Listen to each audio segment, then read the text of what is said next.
और इसी बीच दिल्ली से खबर, जहां 24 जून से शुरू होगा लोकसभा का सत्र। अपडेट आपको दिल्ली से दे रहे हैं, जहां लोकसभा का सत्र 24 जून से 3 जुलाई तक चलेगा। 27 जून से 3 जुलाई तक राज्यसभा का सत्र चलेगा। नवनिर्वाचित सदस्यों को शपथ भी दिलाई जाएगी। बता दें कि लोकसभा के अध्यक्ष का भी चुनाव होगा। राष्ट्रपति के अभिभाषण के साथ सत्र की शुरुआत होगी। दोनों सदनों में राष्ट्रपति के अभिभाषण पर चर्चा की जाएगी और संसदीय कार्य मंत्री किरेन रिजिजू ने एक्स पर जानकारी दी है। अपडेट आपको दे रहे हैं, जहां संसदीय कार्य मंत्री किरेन रिजिजू ने एक्स पर जानकारी साझा की है। 24 जून से 3 जुलाई तक लोकसभा का सत्र आयोजित किया जाएगा और 27 जून से 3 जुलाई तक राज्यसभा का सत्र होगा। नवनिर्वाचित सदस्यों को शपथ दिलाई जाएगी। और इसी खबर पर और भी जानकारी लेंगे। दिल्ली से हमारे सहयोगी तनु बालियान और भी जानकारी के लिए फोन लाइन पर जुड़ गई हैं। तनु, नई सरकार के लिए पहले लोकसभा का सत्र 24 जून से शुरू होने जा रहा है, 3 जुलाई तक ये चलेगा और राज्यसभा का सत्र भी शुरुआत होने जा रही है। क्या कुछ सूचना दी गई है?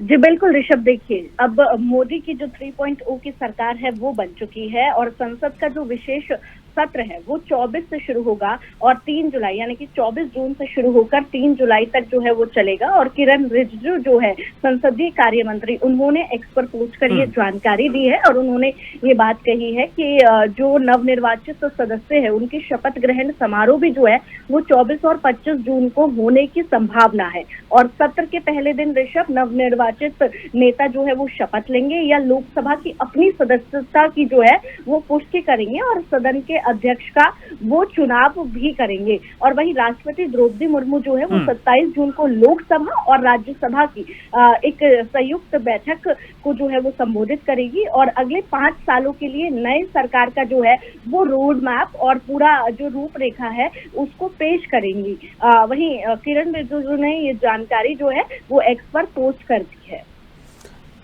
निश्चित तौर पर देखिए, इस बार बड़ी संख्या में विपक्ष के भी सांसद हैं, तो जिस तरीके से तमाम मुद्दों को लेकर कहीं की चर्चा होती आई है, तो इस बार और ज्यादा गहन चर्चा देखने को मिलेगी। क्या कुछ तस्वीर आगे नजर आएगी? कुछ खास मुद्दों का जिक्र फिलहाल हो रहा है या फिर शुरुआती सत्र है तो फिर शपथ के बाद ही, सामान्य चर्चा के बाद ही इसको स्थगित कर दिया जाएगा?